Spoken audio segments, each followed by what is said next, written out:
Hello student, welcome back to my channel. તો student, આગળની વિડીયોમાં આપણે શું ભણી રહ્યા હતા? સિક્કા આધારિત પ્રશ્નો. તો આજે પણ આપણે એ જ ટોપિકને રિલેટેડ એક પ્રશ્ન સોલ્વ કરીશું. તો ચાલો જોઈ લઈએ શું લખેલું છે. એક સિક્કાને 5 વાર ઉછાળતા વધુમાં વધુ 4 વખત હેડ આવે તેની સંભાવના. તો પહેલા તો તમને ખબર હોવી જોઈએ કે ટોટલ પરિણામ કેટલા છે. તો એક સિક્કાને કેટલી વાર ઉછાળવાનું કીધું છે? 5 વખત. તો એક સિક્કાની બાજુ કેટલી હોય છે? 2, અને એને 5 વખત ઉછાળવાનું કીધું છે. તો આપણે જોઈ લઈએ. 2 ની 5 ઘાત એટલે 2 ને 5 વખત લખવાનું. કેટલી વખત? 5 વખત. પછી એનું શું કરી દેવાનું? ગુણાકાર. 2 દુની 4, 4 દુની 8, 8 દુની 16 અને 16 દુની 32. એટલે કે ટોટલ પરિણામ 32. હવે શું કીધું છે એ જોઈએ એકદમ ધ્યાનથી.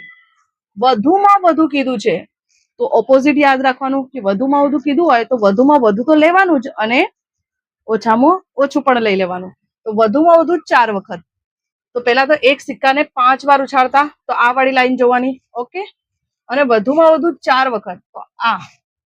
હવે મેં કીધું કે વધુમાં વધુ કીધું હોય તો ઓછામાં ઓછું પણ લઈ લેવાનું. એટલે કે આ પણ લેવાનું, આ પણ અને આ પણ.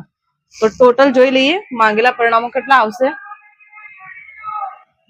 તો 1 + 5, 1 + 5 + 10, 10 અને 5, 10, 10 અને 5. તો ટોટલ 1 ને 5 6, 6 ને 16, 26 અને 26 ને 5 31. ઓકે.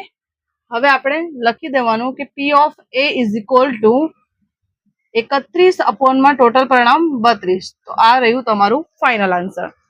તો સ્ટુડન્ટ, જો તમે મારા સાથે આવા પ્રશ્નો શીખવા માંગતા હો તો મારા ચેનલને આજે સબસ્ક્રાઇબ કરો અને વધુમાં વધુ શેર કરો અને લાઈક કરો, કમેન્ટ કરો અને ખબર છે ને શું કરવાનું? ઓકે. તો ફરી મળીશું. Bye bye.